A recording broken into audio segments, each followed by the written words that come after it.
We want to welcome everyone and thank you for joining us. We're in the midst of Holy Week 2025, and there's a lot of ministry going on this week. Just like every church, that this is a week where things are ramped up. It is one of the busiest weeks for us of the year. And so we want to, before we get going and talking about these things and having some other discussion really about the triumphal entry, I wanted just to take the opportunity to review. This will be uploaded on Thursday. And so if you listen to this on Thursday afternoons or whenever you listen to it, we will have our Monday, Thursday service tonight when you're listening to it on Thursday at 7 o'clock. We'll be observing communion during that service. So we encourage you to come for that. And then this year we are hosting the Northwestern Community Good Friday service, which is at 7 o'clock on Friday night. And so we encourage people to come out for that as well. Saturday morning at 10 a.m., we're having our Easter egg extravaganza. And that is a great opportunity for anyone in the community to come and hopefully invite those that maybe wouldn't go to church. But the gospel will be presented, and Libby will talk about that a little bit more in a minute. And then also Easter Sunday, we are having our two services. One will be at a little bit of a different time. Instead of 8:15 and 11 with Sunday school, we're doing 9 and 11, no Sunday school hour. And then there will be baptism in the sanctuary at 10:45, so that first service can stay after a little bit, and second service can get here a little early. So we'll have a baptism celebration then, and then start the service at 11. There will be breakfast from 8 a.m. until 10:30 a.m. All proceeds will go to the WLD Ranch, and so we encourage people to take part in any and all of those ministry opportunities. And it's a great opportunity. So I'm joined today by Libby, Paula, and Steve, and I'm excited for this. We get to talk through a variety of things, but how are you guys doing today? Fantastic. Oh, there. Yeah. Yeah. I told you. I said I was going to choke. Yeah. Yeah. Did you get your water? Yeah, it's on the board. Okay, it's here. I was just say the Lord was smiting you for your enthusiasm. You're fantastic. Dead.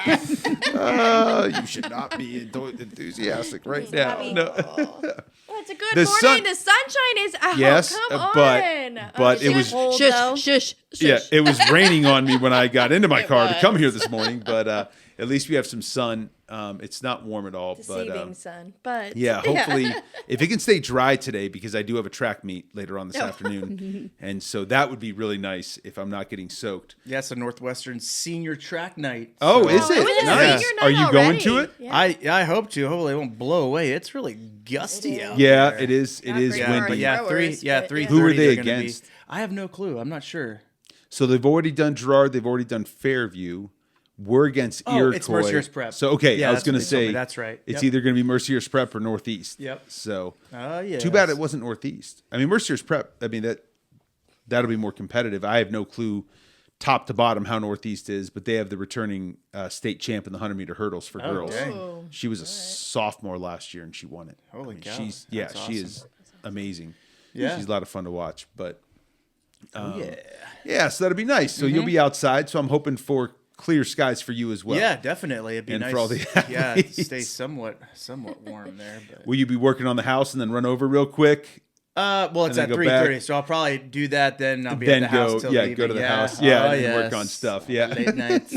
That'll be fun. Yes. So I do want to talk through some of the services, and as we approach them, just to get a little bit more insight for those listening that might be wondering a little more if they've not been to these different services. And so we're going to kind of go in order. I'm going to start with you, Steve, because youth has always had a role since I've been back in Monday, Thursday. You guys have, Pastor Ed's kind of been the driver, and he's, had you guys do worship and things of that nature. And you also don't have Journey during Holy Week and encourage all the youth to come to Monday, Thursday, and then do some stuff afterwards and like an open gym type thing. Yep. But so Monday, Thursday, why is that such a special service for you, and why do you always appreciate?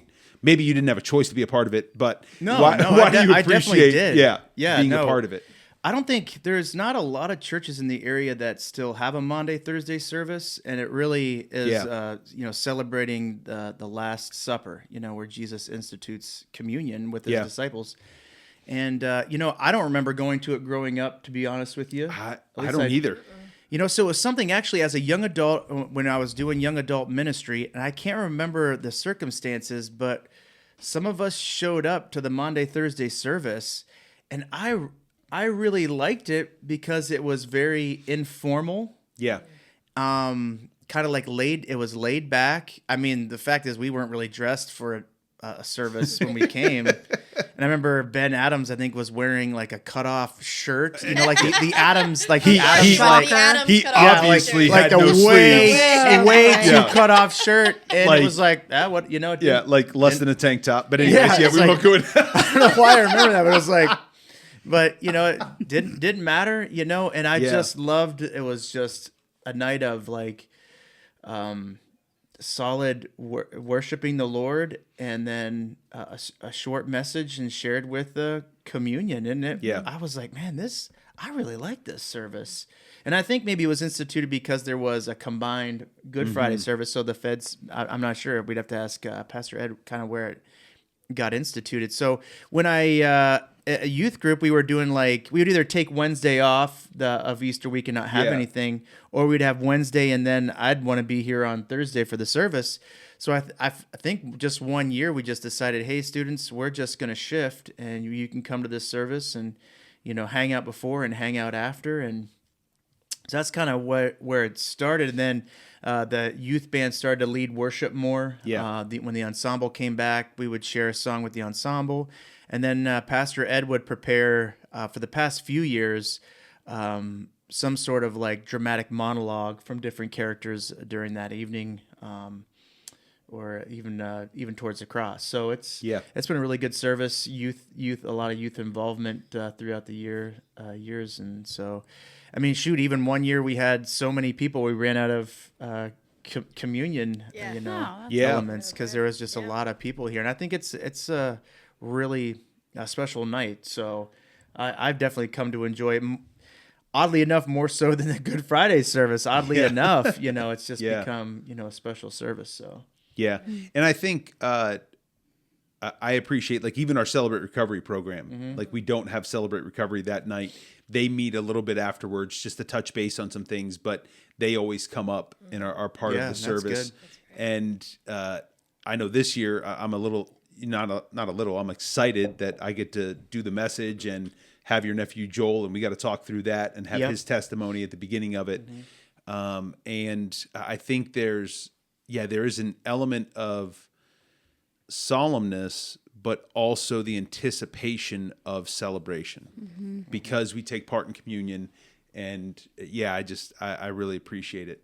And then on Good Friday, like I said, we are hosting the Northwest Community Service, and I appreciate those services in the sense of so often as churches we get siloed and we're doing, we stay in our lane, you stay in yours, and it's competing for the same people, trying to get more people to your church or whatever. And really, the ministerium in this area is very intentional to have a couple services a year where we come together to have different ministries where we intentionally come together to remind everyone that we are on the same team. Right. This is not a competition. We are all working towards the same goal, which is reaching people with the gospel. And so I'm excited. Tarina Snyder from, the Federated Church is going to be doing Mary Magdalene, and then Louis Powers, the new pastor at West Springfield Baptist, is doing John, correct? Is that what Pastor Ed said? Peter and John, so I'm not but sure. I think, he was I think he himself, said but I can't Mark remember which Hurst. way. Mark Hurst from Grace United Methodist is going to do Peter, I believe. Okay. Or vice versa. Where he's doing John. Come Friday to find out. Yeah, Friday. Yeah, you'll know then. But those are the ones, so there's different pastors from other churches being part of it. There's a variety of people, that will be singing that night, and so it's a great opportunity to gather together with like-minded Christ followers of the community and to worship God and to celebrate what He did. And then on Saturday, Woohoo! The kids. yes, We're taking over. Yeah, talk through a little bit of, Sure. people that have been before, what they can expect, but also maybe something. I know there's one thing in my mind that's a little bit different this year. Different. So what can we expect on Saturday? Sure. Yeah. Well, this is like a big community outreach. We definitely invite the community all around us. And so coming in, I hope everybody will instantly be filled with joy. It's going to be a morning of joy and celebration led by our kids ministries. So we're pretty excited that the kids are going to take a big role this year. And, they get to hear my voice all the time, but the kids are taking some ownership and they're going to be sharing the gospel message. So they, in their reading from scripture and maybe in their own words a little bit, telling about the good news of Jesus Christ. And so I'm pretty excited to have 6 of our older kiddos in our kids ministries program each share a little bit about what Easter is truly about. And then we have a morning of fun. So we have a little message, little announcement, get to share everybody what's going on in Easter, what's coming up, all that good stuff. But then we have 5 different egg hunts, and rain or shine, we are on because we do it in the church. No matter what, we are not outside. So we separate them into 5 different age groups. So like babies and crawlers will have their own. Pre-K and kindergarten has their own. Because that's what every baby needs. Well, candy. We're doing it too. Babies Family need of mints. all. Mints, yes. Starlight. Every parent needs the candy that their toddler picked up. I can touch that one. Yeah. Pre-K and kindergarten, 1st and 2nd, 3rd and 4th are in the basement. Oh, fun. No, 4th and 5th. no, 2nd and 3rd. 4th and 5th are upstairs. On the 3rd floor. Nice. So, Oh, man. I know they're gonna go crazy, but it's a lot of fun. Our journey, our Ignite kids really help so much. Our teens lead a lot of it, so they come and hide that the we eggs find throughout the year. Correct. Yeah. Exactly. What kid could have possibly found that? Inside the drop ceiling. Right. Let's not. They're like, let's open a little bit. But wait, why am I finding the egg and there's no candy in it?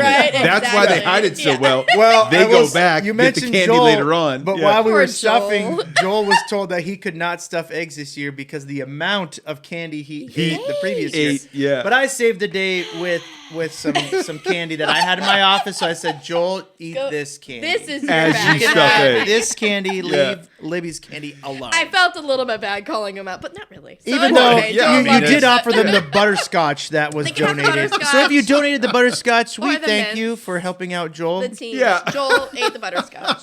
So That's like the last thing I ever ate at Grandma's. Butterscotch. the butterscotch were the good ones. Are It was you the kidding me? peppermints that stayed there. That's crazy talk. Best one And I though, didn't like the the strawberry strawberries. I one. didn't Just know. don't Okay. say that. Okay, Yes. as long as we With can the all chewy agree. center. Yes, the those were chewy the first center. to go. At least we can agree on that. Yeah. Butterscotch is where You it's at. are an old soul.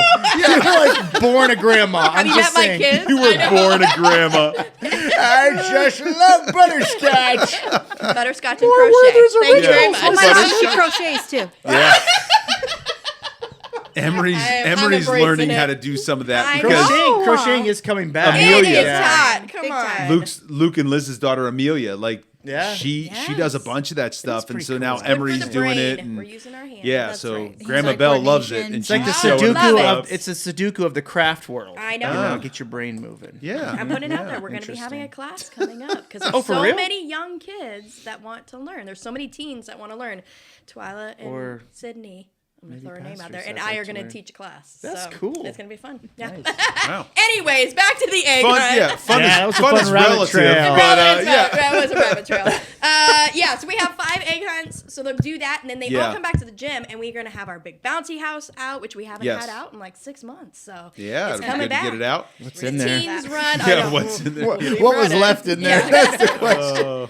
The teens lead like 3 or 4 different games. Like we have game station crafts. Miss Angie Bell's gonna be doing some fabulous face painting. Yes. Nice. So it's a lot of fun. Everybody gets to come hang out. The ranch is gonna come and they're gonna set up and tell everybody about preschool. We're gonna have a VBS launch so everybody can see what's going on for VBS this summer and save the date. And yeah, it's That'll an be good. incredible time. It's a lot of fun. Yeah, for our community to come together and our church families to just be joyful together, enjoy Yeah. each other, get to have some fun together, and embrace what Easter is really about. That's cool. Yeah. For sure. And then Sunday, Pictures with obviously Sasquatch. there's a Sunday. lot Sasquatch. going on Sunday, Paula, but talk through a little bit of like what someone can expect with all of it, not just like the logistics of it, but like, just why is Easter Sunday, besides the Sunday school answer of Jesus rose? No, I'll like- tell you side note. One of my favorite Uh-huh. things about Easter, Yeah. especially living where we live, is regardless of the weather. Because I've walked into church in blizzards. Yes. Yeah. People Yeah. come out Yeah. in their summer, spring Yes. dresses and Attire, attire. So we yeah. will see sandals, and we Yes. will see It sleeveless is dresses, Easter, and we will yeah. see short sleeve shirts. We'll see those winter toes And out. we'll see- yeah. Put those away. People don't care. Easter signifies spring, which is Note to awesome. self, get a I love picture. that. Yes. Yes. I do love that. But yeah, everyone comes dressed ready for spring, which I think is very fitting because Yeah. Easter, in the very core of it, is we celebrate the resurrection of Christ, but Absolutely. the new life that we Yes. receive as believers. Yes. So you come here on Sunday morning, probably like most churches, you're experiencing a celebration Yeah. of the King. We're going to do it through a variety of ways here. We're going to do it through community breakfast, where Yeah. they're offering breakfast twice, I think, on Sunday, or at 2 different times. So to just come to sit down with people of the church, get to know new people. We're going to do it through baptism. We're having Yeah. a baptism service in between our 9 and 11, which that's always an interesting time to convene because it's so packed because everybody Yeah. stays. Yeah. Yeah. So it's just like the shoulder experience, and you kind of just see people, celebrate again the new life, their new Yeah. life, and their salvation in Christ. And then we're going to worship through the Word, and we're going to worship through song. Yeah. So it'll be an awesome morning. We're gonna worship through pantomiming. We are. Oh boy. You know, I was just thinking of all the cool things we could do. You know, Oh, Davidic dancing. The ensemble I is don't going to think be we're singing. doing any of so that, I don't actually. think. Yeah. They're Bust out your puppets for you. Such a weird thing to bring up, well. Steve. Steve. Sasquatch. Unless you feel Sasquatch. an Come on, inner Sunday. calling to yes, begin a yes, a miming. Like Steve mentioned in staff meeting, we kind of go by whatever your dad feels in the moment or whatever because he is lawless and Yeah, like, man, he He's cannot you're, be. you're like Not he be doesn't maybe listen he to should you. add Yeah. pantomiming. Yeah, he to just does his the own ensemble. thing. Yeah. Yeah. Mm-hmm. Yeah. They already like to dance. It's just funny to watch, even some of the younger guys while we're singing, like they're just starting to like swaying. move. Yeah. They won't on Sunday. On Sunday they'll be like stiff as a board and Yeah. Moved scared by out of their Petrified. mind. Do But- some Yeah. steps, So I kept some warning him. I was like, snapping. "You guys keep horsing around during the singing. This place is going to be packed, and you are going to regret not taking this practice seriously." That moment of sheer panic. Oh man. But we are looking forward to it. And like you said about like the breakfast, we start an hour before the first service because it is a time where people come together and not just eat and go, but it is a good time of together. fellowship Yeah. and community before they're celebrating with their other family outside of church. They're celebrating and having time with their church family, which is great. Well, this past week, we're studying the triumphal entry. And so there's a few things that maybe I wasn't able to get to in the sermon. And so I want to, talk through a few things here. And the Bible never uses the words triumphal entry anywhere. But this is the heading if your translation of Scripture has headings for different passages, this is the heading in all four Gospels of this, is the triumphal entry. And so why is that the heading for this section of Scripture? What was triumphant about it? And just why is it labeled that? Mm-hmm. Silence. Yeah, that was immediate. Sorry. Yeah. I know, right? Well, Everybody takes it deep. Kind of like what you mentioned at staff meeting, Mal. I mean, Jesus is orchestrating this entrance. Yeah. They've been to Jerusalem before during the Passover as a group, so Yeah. this is something they have done before, but this is completely different, what Jesus is asking them to do. And I think even though, they've been told by Jesus what his plan is, I'm going to suffer, I'm going to die. And I think, who is it? It's not one of the main disciples that's like, well, if you're gonna die, we might as well die with you. Yeah. You know? Yeah, I can't remember if that was was it Thomas or I want to say it's Thomas. or maybe Philip. It was somebody like one of the Yeah. not ready for Not ready for prime prime time time player. players. But it's just such a funny comment. And then this happens, so I think by any person that would have been there would have realized this was a triumphant entry. Where people are saying Hosanna, glory to God in the highest, and it's all happening. So it makes sense that it's listed as that, and honestly, it was the beginning of something that Jesus would go in as a conqueror. He just conquered the thing that they weren't thinking he was going to conquer. Right. It was going to be sin and death. They thought, he was going to be like a Roman conqueror returning or coming in to, be celebrated because he's about to do great things. This wasn't the case, but it really was a triumphant entry. You think about it from the disciples' point of view, like walking with Jesus. So many times they're told to be quiet, don't tell, and the time has fully come now for Jesus to come in. And of course they're misguided. They don't know what he's going to conquer, but it's like their moment, right? Like, hey, we are here. This is it. Jesus, you can see him. Everybody's praising him. Yeah. So it had to have been that just that moment of sheer joy, like, hey, we're on the right side. Like, we're not, he is coming to conquer. This is it. It's like that let's go moment, like what they've been preparing for. It was that moment of like, let's go, it was the public declaration of his kingship. And everyone was confirming that as they were, crying out, before him. And then for him not to stop it, because other times they try to make him king, and he he disperses, he leaves to get out of the way, so that can't happen. But when the Pharisees are like, "Hey, you should tell them to stop saying that," and then Jesus doesn't stop it. He said, "Even the rocks would cry out." So that had to be another indication. Okay, he's going for it. Yeah. Even though you have to think in the back of their mind, what was all that stuff about him dying about? Yeah. Absolutely. I just wonder if that was like in the back of their mind. Yeah, I do wonder, because we see a glimpse a little bit of the discussion behind the scenes, but there had to be a ton of discussion around the campfire. Or, I know that there was also time where when Jesus went off to pray and isolated, that they would go back to their families and things like that. But there had to be time when Jesus was off praying that they were like, hey, so did you understand what he that had to said? have happened through that entire time of ministry. Yes. Where they had to pause and think, wait, I don't understand. I don't get it. Yeah. I don't understand it. So so much of what they did was just full abandon and just faith to walk forward, even though they questioned things or they were confused by things.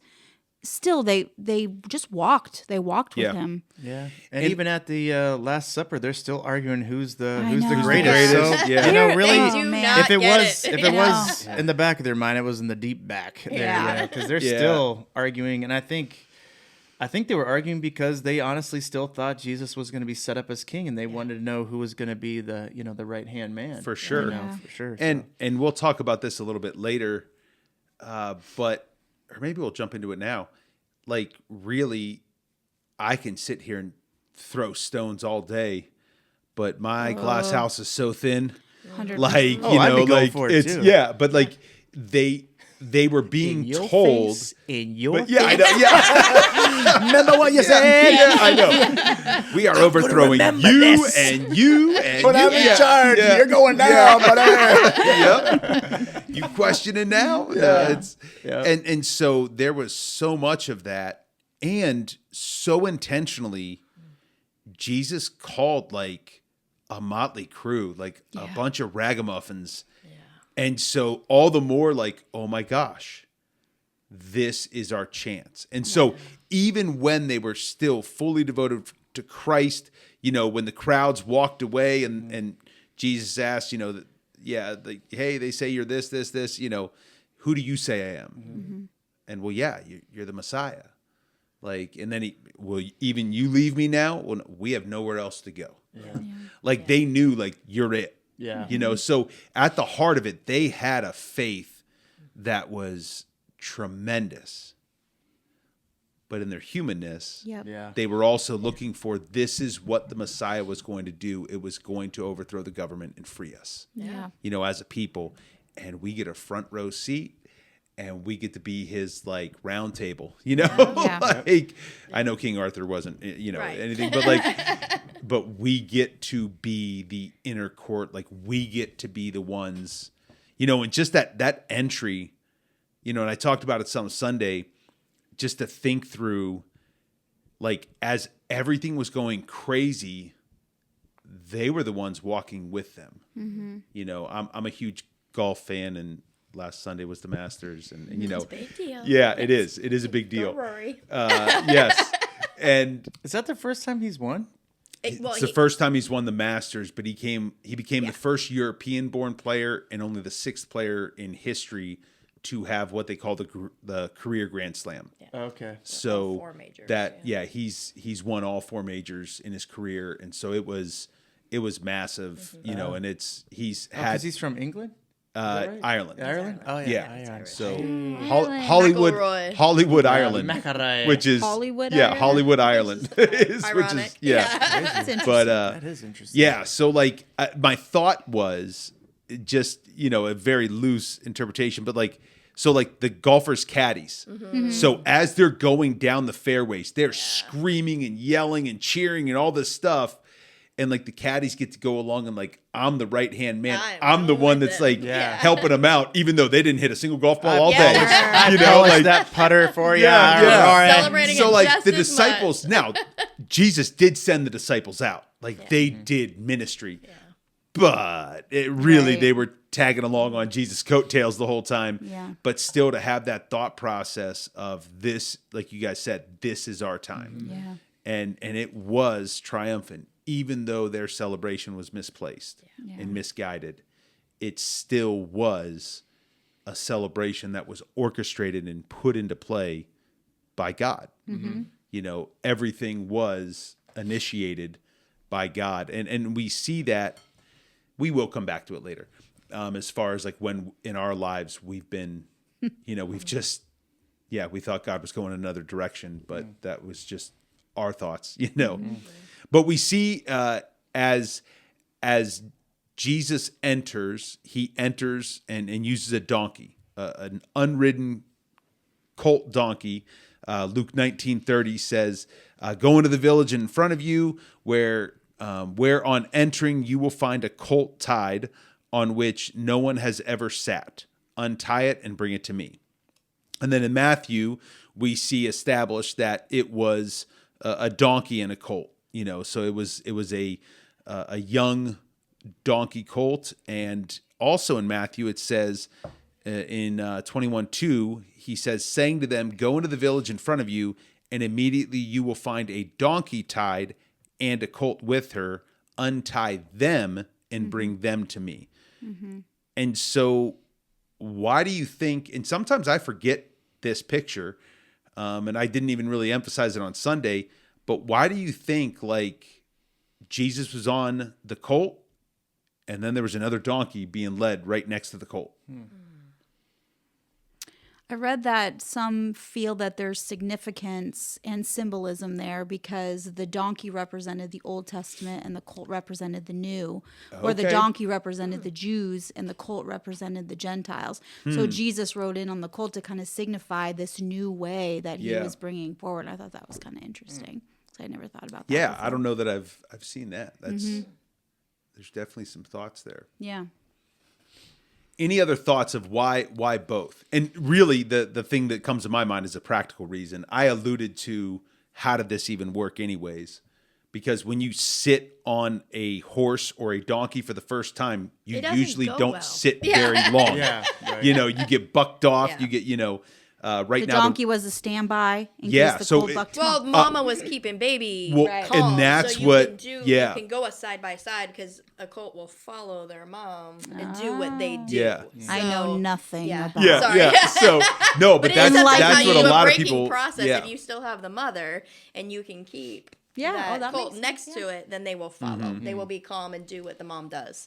So that's how we raise our babies, right? We want them following alongside. Do what we do. I know. See, Paula needs to spend more time with her one brother-in-law to witness the breaking of a horse. Yes. Love it, John. Love it, John. Yeah. And obviously the ranch is going through that with their 4 Mustangs and the one that John has had over he's had it over a year now, right? Yeah. Or is it coming up on a year? Onesiphorus?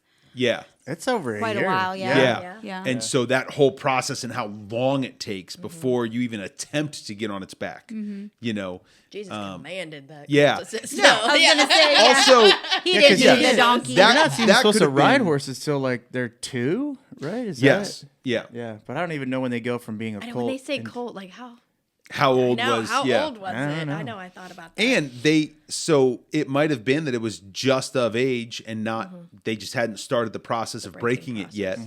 You know, and that, again, that's why it's still with its with another donkey. We assume it's its mother. Right. You know. But there's definitely the practical end of it.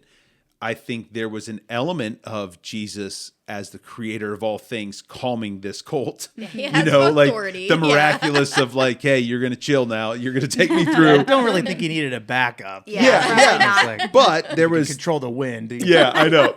But there was, you know, there was that down. element of the possibility, because the other thing is if any of you have been around horses, you know that they spook very easy, especially with loud noises. Oh yeah. And this was And movement. Can you imagine loud- the yeah. palms and the everything Quite flying chaos. around, flying Chucking in front of it, the- and yeah, And the donkeys coats are in front worse of them. Yeah. than horses. Yes, I mean, the yes. donkeys are out of That's control. yeah, and Some humility, I would think too, because I don't know. I guess we come from a culture that, you know, riding a donkey is like the bottom The tier. lesser choice? Yeah, Yeah. like, Yeah. coming on a beautiful white stallion. Yeah.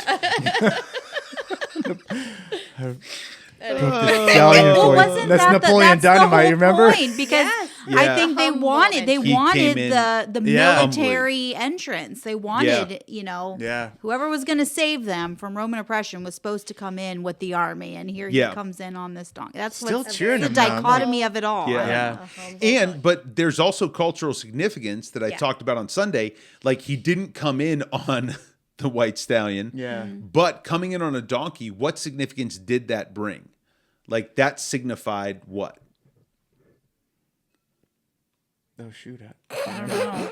So it We were that- listening I really know. well now, man, sorry. I would Pop say quiz and we Needed my failed. notes. yeah, just went, I would say, I know Mike, I edit heard. that out, but no, that's fine. But like, that signified royalty. Oh, that's right. 'Cause Okay. Well, David. And had so come in there- on a like- Well, you had the donkey. purple sash. I was like, that was a When- perfect yeah, color you yeah, I picked know. out of the I was skit just room. saying, I was like, purple oh, was for that was royalty. that was Sunday morning going through, and I'm like, oh, here it is.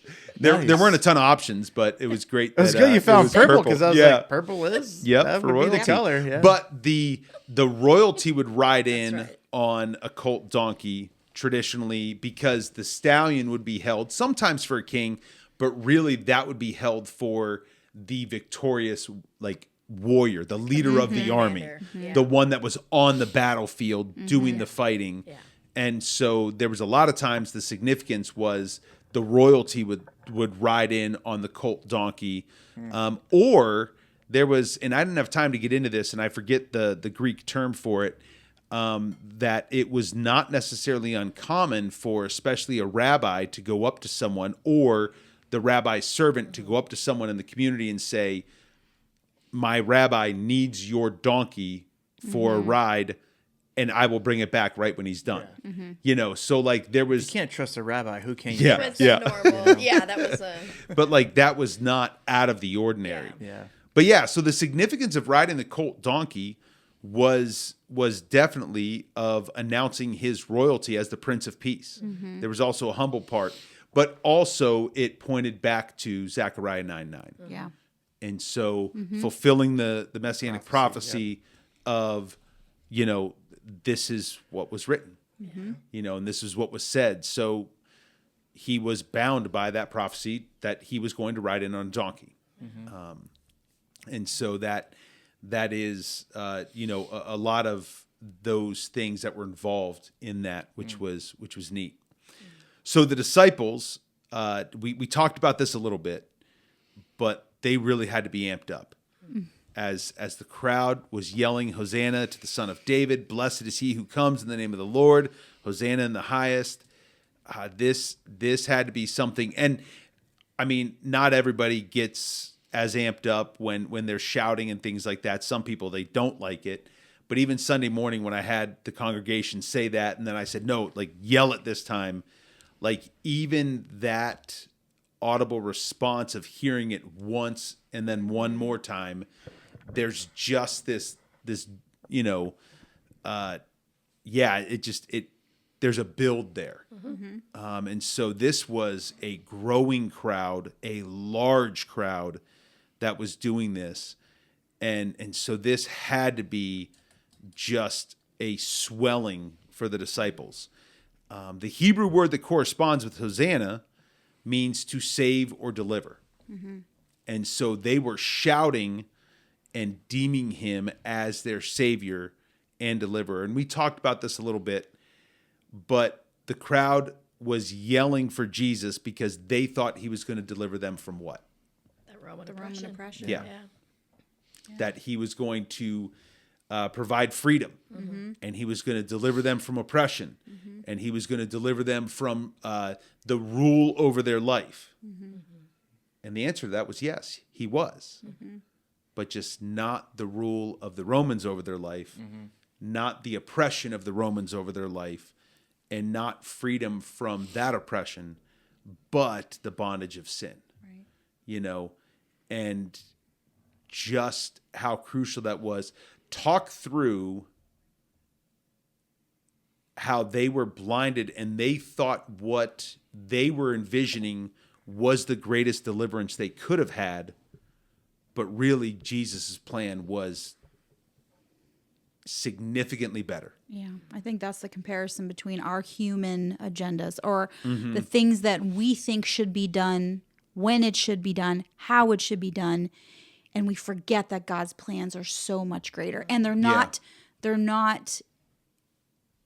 the moment. Because sometimes when we think of things, we think this is what I want right this moment. Yeah. This is what I'm hoping for in this moment. But God doesn't just look in the moment; He looks eternally, and so I think that's where we fall short. It's that humanity. We've referenced it a few times. Yeah. The human nature saying, of course they wanted freedom from the Roman oppression. They were under their thumb completely. Yeah. Well, doesn't that make sense? Free us from that. How could it be better than that? And Jesus is saying, it's so much more than this. So much more. Because the freedom he was offering, and we don't know this. We don't experience it in this country, and so I'm eternally grateful.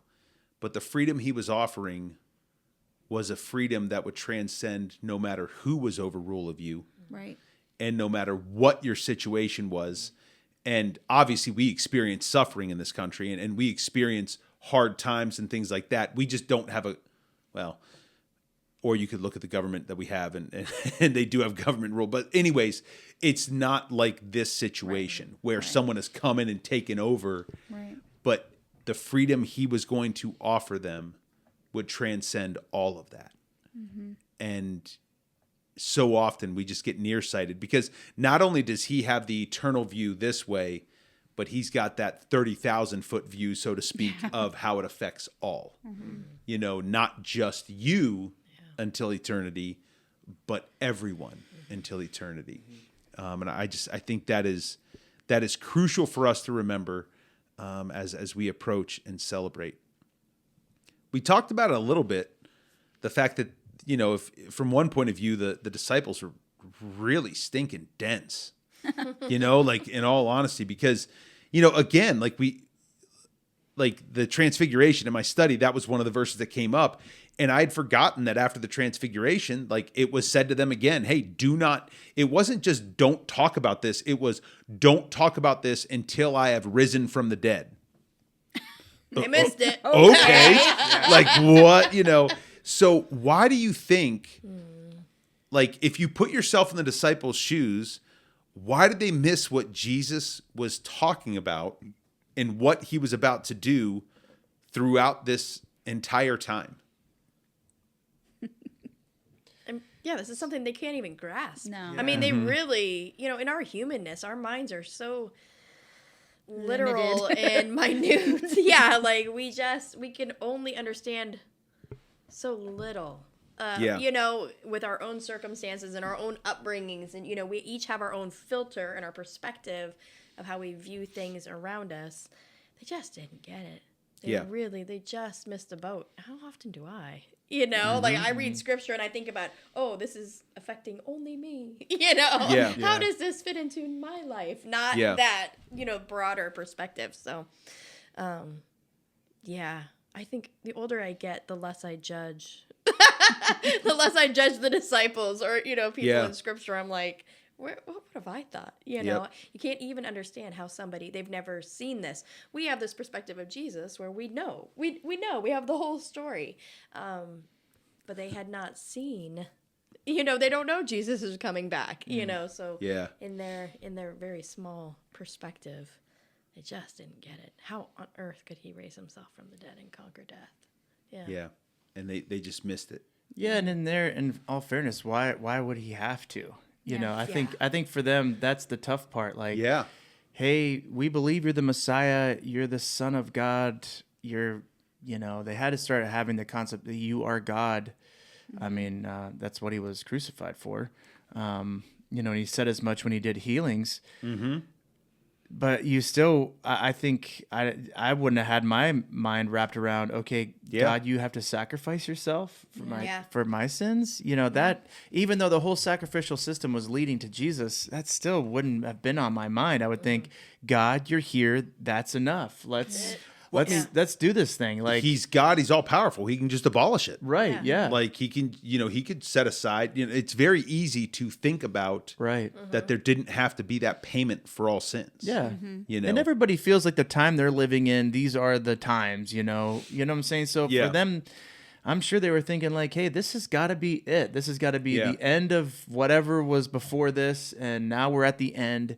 And God's going to rule on earth justly and, something to that effect. At least that's what I would have been thinking. I wouldn't have put two and two together. I would have been, pretty confused because it just... For sure. Even thinking about it now, it's easy for us because obviously we're outside the story. We can we read know it within the end. minutes. We know we know what Jesus' intentions were. But I don't think I would have really guessed it, that, oh my gosh, I've just followed a guy who's dead and this is a real stinker. Did we get it wrong? Right. Yeah. Well, they scattered. Now, to their credit, they came back together. Right. Yeah. Before the resurrection, and but even then, man, there's a lot of times I would love to know the conversations, but those conversations between Good Friday and Easter. Oh man. There had to have been a level of grief there too. Oh, absolutely. yeah. Where they just were heartbroken and devastated and completely confused and trying to maybe a little hope thinking back on what he said, but that had to have been probably chaos. Mm-hmm. Oh, absolutely. If you think about it, because so they crazy. weren't not necessarily, they weren't at all any indication waiting for his resurrection. No. Like that wasn't even the Pharisees were. Well, yeah. That's what cracks me up. They're like, hey, we need to seal this bad boy off. Because they remembered what he said. Yeah. And it seems like even the women that are coming, they're not coming with expectation. They were coming to take care of his body. So even they weren't thinking that way. Yeah. So the people who were thinking that way were his enemies, those who had no interest. Although I wonder if any of them did think about Lazarus. I know. Did any of them think, well, wait a minute. But everyone that's been brought back from the dead were brought back by someone. By someone Jesus. was there. By It was Elijah. It was Elisha were there. He rose Lazarus. Maybe possibly he could raise himself. You know what I mean? I wonder if they thought just for a moment, he did do that. Maybe he will return. I don't know. I wonder about Lazarus. Yeah. What was he thinking? Right. Yeah. What was he like? Oh yeah, we're good. If I was him, I'd be hiding. I know. They're gonna get me. Yeah. Well, because they already wanted to kill him. I think word was out that they wanted to kill him, so he was probably in hiding as well. But there was obviously so many questions and doubt in that time, and to really try to, be a fly on the wall, so to speak, during those conversations, or to be a fly on the wall to the total silence. Yeah. Because what do you even talk about? They were probably so shaken that it was just, man, where do we go from here? Yeah, I forget what the movie's called now, but it was in like the Roman soldier's perspective, and it was it's not that long ago that it was made. It's like Risen, wasn't it? Oh, that's I it. think, Yeah. Where Pilate's really wanting this guy you need to track down this body, Yeah. And then, of course, the soldier runs into Jesus's disciples, and they've seen some things, but they're all running to go. Where does Jesus tell them to go back to Galilee? So they're heading back, and so he runs into them as they're traveling. Like, hey, we don't know what's going on. We just know we were told to go there, and you can kind of see like they're not sure, but there's some. He's like, hey, this is where we're headed. And I always like that interaction because you could tell they still had no idea what was going on in that moment. It was really a cool, just kind of envisioning, it was a neat scene. Yeah. Because you got to admit, they're like, hey, I guess we're just going to go try the next thing and see what happens at the next thing, you know? Yeah. So, But those one step at a time. Yeah. Right. But that time when there was nothing would have been pretty dark. Yeah, for sure. Dark. Yeah. Yeah. So I alluded to this earlier on in the discussion, but if you think back in your life, as we kind of wrap up, think back in your life when you've been like the disciples where you really did think that you had God's revelation of what was to come. And like, this is it. And then you realize like you totally missed what God was doing. I can't think of a particular moment because it was probably all the moments, but I think there was a most definite season in my life where I fell prey to what I was talking about earlier. I was so focused on what I felt like should be happening in my life or the plans that I felt made the most sense, that I tended to be so focused on what I thought where my life I thought should be tracking that I was missing what God was doing in my life in the moment. Yeah. And that looking back, I have sadness over because I really do think, God can call you to something and he wants you to that's why he tells us don't worry about tomorrow. Today's got enough worries. Yeah, just worry about today because you can miss what God has for you in the moment when you're so future focused, which really is none of our business anyway as followers of Christ when we trust and have faith. And I've wrestled with that in my life where I've been too zoned in on how I thought, well, this just makes sense to pan it out this way, that I miss what God's doing in my life in the moment. Yeah. And that's a control thing that I'm just working on. Okay. Yeah. For sure. Any other thoughts of times in your life that you can think of where God was doing something, you thought you were following God's will and realized not necessarily out of disobedience, but like, man, I was going down the wrong path. God had something totally different for me. Yeah, I don't know, kind of going back to, I don't know, my own testimony, it's interesting to go back and think of, instances where God was speaking into my life, like, in a form of a calling, but then being like, no, that doesn't make any sense, and then, hearing from, certain people saying, that doesn't make sense, and then, you really kind of cling to that, like, that doesn't make sense. I'm just going to keep kind of doing my own thing here. And so it is as with the value of years, thankfully the Lord has let me continue to open doors and things like that. So I think that's the exciting thing. Like, I think I explained in my last sermon just about the call to youth ministry, which I was really into young adult ministry. So I really wasn't super, I always liked working with youth, but I thought young adult ministry was the jam. We had a good young adult ministry going on here. But when, God had opened that, door again, like, hey, what about, youth ministry? And then Rick saying, well, we already hired somebody. Like, oh, did I hear God wrong? But no, that was God's initial, he just wanted me to take that, that first step, and so. And if you would have taken it, then I never would have come out here and that would have been terrible. Yeah.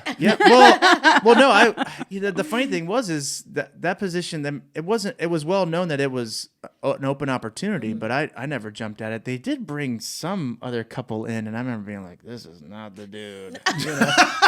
We're going to Rick. We won't ask if you remember the name. Yeah. Like, No, we'll just- I don't. I don't. Okay, I was like, okay, good. Then it was funny because Rick's like, yeah, we would really have to help him go. I'm like, yeah. Actually, Happening. yeah, let's just move on because I think But I just remember like, I think I do remember. I who. think I heard don't that even same know- story. I don't Yes. even know why Rick asked me like, hey, this is the possible guy you should Yeah. talk to. I wasn't even doing youth ministry. I was like, oh, okay, hey, how are you?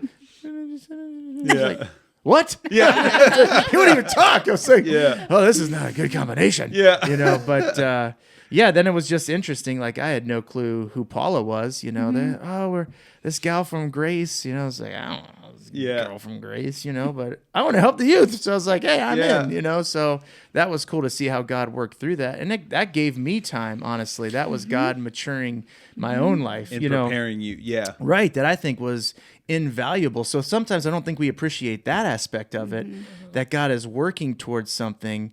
And kind of like you said, we could miss those moments if we're Yeah. not careful to realize God's really building something within us. And you I know, through think, that. if you can pull back that lens sometimes and look more of that bigger picture, I think Yeah. sometimes it's such a puzzle that Yeah. you need to step away from it to look back. Oh man, look how all those pieces lock Yeah. together. And because honestly, I mean, I thought we were a great team in student ministry, Yeah. but the Oh, kids, heck yeah. the kids needed both. Yeah. You know what I mean? Like it was Yeah. so awesome to offer those youth someone that they could look to and go to. I was a on lot both more fun ends. back then too.